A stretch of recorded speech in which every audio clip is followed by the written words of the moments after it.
श्रीमद् भगवद गीता के दूसरे अध्याय के दूसरे श्लोक से भगवान कृष्ण अर्जुन को संबोधित करते हुए बोलते हैं, अब कुरुक्षेत्र के वातावरण कृष्ण की वाणी गूंजने चाहिए। जो कोई भगवद गीता के इस संदेश सुनना एवं समझना चाहिए, उसके मन में एक स्वाभाविक श्रद्धा, एक सम्मान आना चाहिए। यदि आप इस विवस्वान ज्ञान को समझना चाहते हैं तो अपना संपूर्ण सर्वस्व समर्पित कर दे उस कृष्ण जो कि जीवन का आधार है। इसलिए भगवद गीता के माध्यम से आप स्वयं को जाने, आत्मा के स्वरूप को जाने, परमात्मा के स्वरूप को जानने का प्रयास करें। क्या कहते हैं भगवान कृष्ण दूसरे अध्याय के दूसरे श्लोक? प्रभु बोलते हैं, कुतः त्वं कष्टफलम् इदम् विषमे समुपस्थितम् अनार्य जुष्टम् अश्वग्रहम् अकीर्तिकरम् अर्जुन। प्रभु कहते हैं, कुतः त्वं कष्टफलम् इदम्, अर्थात ये कोई मोह को प्राप्त करने का समय है अर्जुन।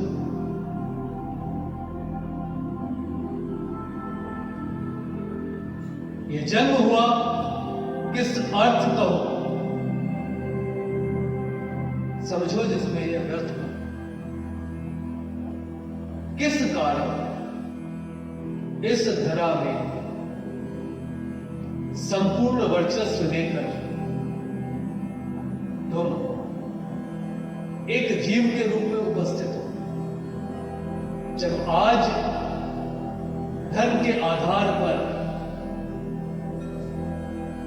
संपूर्ण विश्व को एक उदाहरण प्रस्तुत करने का समय आया है।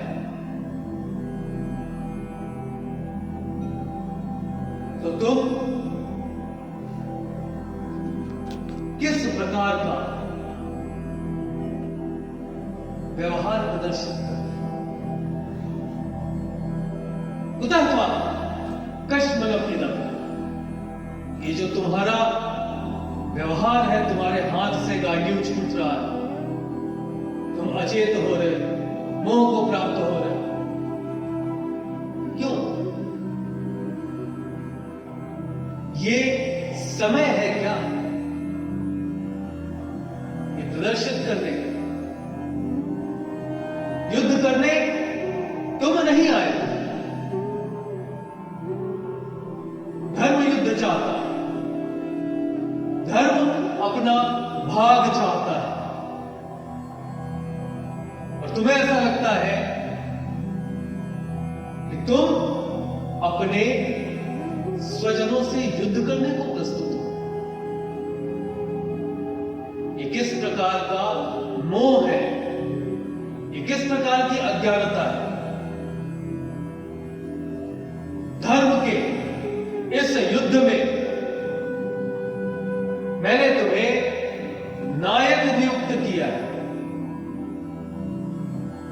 अब तुम अपनी विवशता को प्रदर्शित कर क्यों कर रहे हो? तुम्हें रंच मात्र भी अपने कर्तव्य का बोध है अथवा नहीं? और किसे किसे लज्जित करो? तुम्हें दिव्यास्त्र प्रदान करने वाले उन देवों को लज्जित करो जिन्होंने तुम्हें धर्म युद्ध में नायक नियुक्त किया।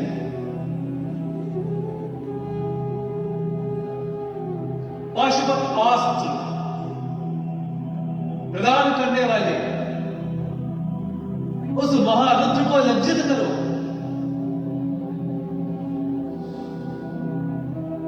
जिसने तुम्हें धर्म की तरफ उपस्थित देखकर तुम्हारा अभिषेक किया,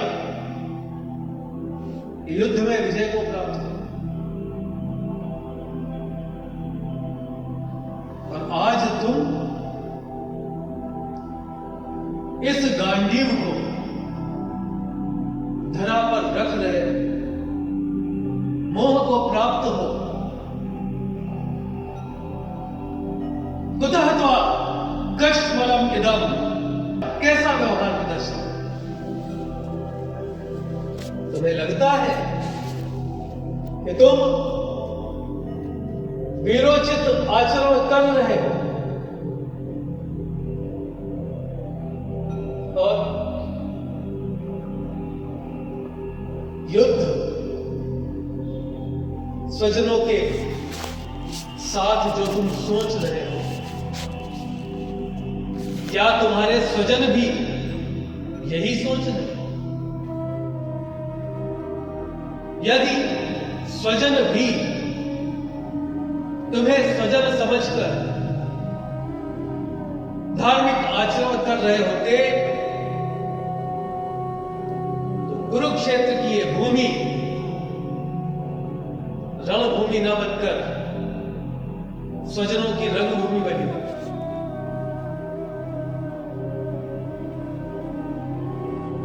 और जब तुम्हें इस बात का ज्ञान होगा कि अपने मोह में मूर्खतापूर्ण आचरण करके तुम अनार्य स्वरूप प्रदर्शित कर रहे हो, तो तुम जीवन भर एक पश्चाताप की अग्नि में चलो।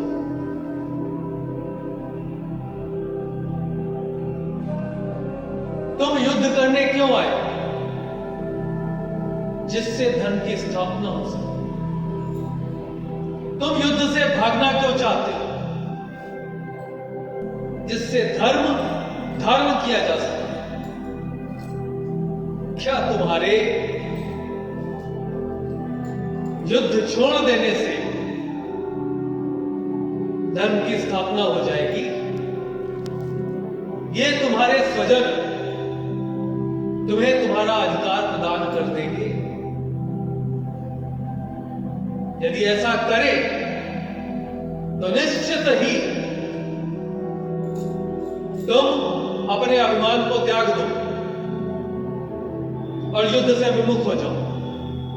परंतु युद्ध से विमुख होने के पश्चात क्या तुम्हारे स्वजन धर्म के आधार पर आचरण प्रारंभ कर देंगे? यदि नहीं करते तो युद्ध से पलायन करने का अर्थ क्या है? बात यहां संपत्ति की नहीं है अर्जुन, यहां पर बात धर्म की है। तुम भीष्म के रूप में पितामह को देख रहे हो, दुर्योधन के रूप में अपने भाई को देख रहे हो, द्रोण के रूप में अपने गुरु को देख रहे हो। परंतु जब इनके धार्मिक आचरण का समय आया था,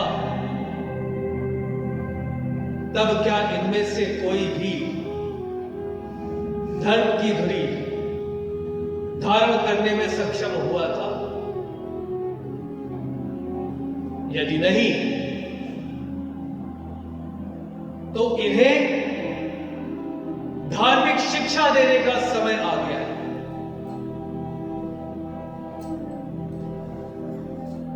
यहां युद्ध का आधार वध नहीं है, युद्ध का आधार पराजय स्वीकार करना भी होता है। वर्चस्व का तो प्रदर्शन करो, यदि आवश्यकता हो तो वध करो। क्षत्रिय धर्म भी यही कहता है। मैं तुम्हें इस युद्ध भूमि में हत्या करने के लिए नहीं लाया, वध करने के लिए लाया।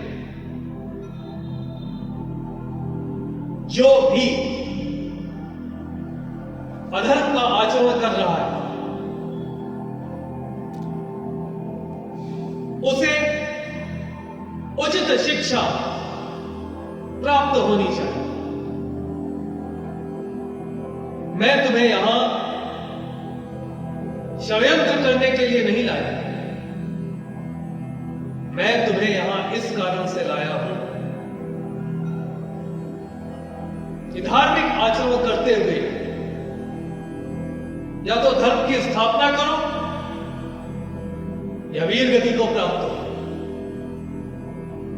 कुतः त्वं कश्मलम इदम्, ये क्या प्रदर्शित करते हो? ये क्या प्रदर्शित करते हो अर्जुन? और क्या द्रौपदी के प्रति, क्या युधिष्ठिर के प्रति तुम्हारा कोई कर्तव्य नहीं? वो स्वजन नहीं है? तुम्हारे अलावा कौन मोह को प्राप्त हो रहा? क्या तुम्हें अपने ज्येष्ठ भ्राता युधिष्ठिर के धार्मिक आचरण पर विश्वास नहीं रहा?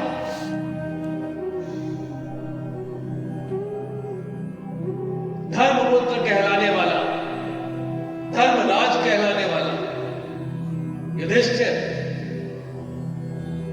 युद्ध के लिए प्रस्तुत है। उसे स्वजन नहीं दिखते, सिर्फ तुम्हें दिख रहे। ये किस प्रकार का अनार्य आचरण प्रस्तुत कर रहे हैं? मैंने तो तुम्हें आर्य समझा था, मैंने तो समझा था कि तुम इस धरा में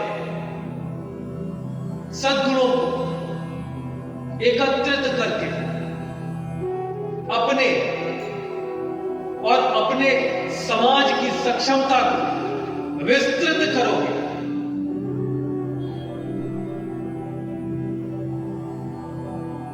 तुम तो कंपित हो रहे। धार्मिक आचरण के लिए तुम्हें प्रदत्त ये गांडीव तुम्हारे हाथों से क्यों छूट रहा? ये सिर्फ उस व्यक्तित्व के हाथों में शोभा देता है जो धार्मिक आचरण के लिए अपना सर्वस्व न्यौछावर करते हैं।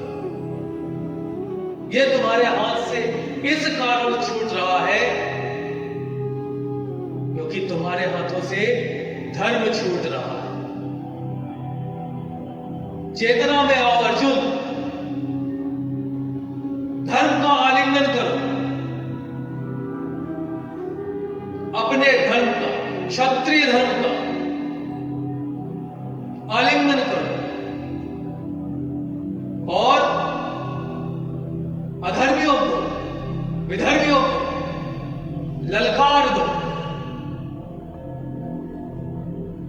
क्योंकि इस समय में तुम्हारे लिए यही उचित आचरण है। यदि तुमने ऐसा नहीं किया तो तुम अनाज की भांति, एक कायर की भांति हमेशा युगों युगों तक जाने जाओ। इस युद्ध भूमि को छोड़कर तुम इस कारण से भाग रहे हो कि इसमें तुम्हारे स्वजन हैं, यही तुम्हारे स्वजन हैं। तुम्हें कायर कह के संबोधित करेंगे, तुम्हारा उपहास करेंगे और आने वाली पीढ़ियां तुम्हें अनाज कह के संबोधित करेंगे। यदि तुम ऐसा चाहते हो तो निश्चित युद्ध भूमि से पलायन करो, परंतु अर्जुन सावधान, मैं किसी अधर्मी का साथ नहीं देता। मेरी मित्रता और मेरा अपनत्व यही त्याग दो, तब इस प्रकार का आचरण होगा।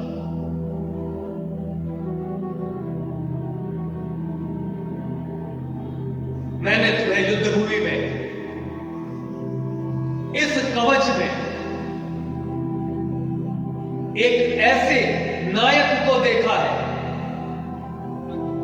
जो युगों युगों तक अपनी कीर्ति और अपने यश के कारण पीढ़ियों द्वारा याद किया जाए। ये कैसा आचरण कर रहे हैं? क्या तुम्हें धर्म पर विश्वास नहीं रहा? क्या तुम्हें मुझ पर विश्वास नहीं रहा? यदि नहीं रहा तो पलायन कर जाओ, और यदि है, मुझ पर विश्वास है, अपनी सक्षमता पर विश्वास है, धर्म पर विश्वास है, तो अधर्मियों को दंडित करो, उन्हें पराजित करो, और यदि आवश्यक हो तो उनका वध करो। कुतः त्वा कश्मलम इदम्, ये कैसा स्वरूप प्रदर्शित करते हो? ठीक है।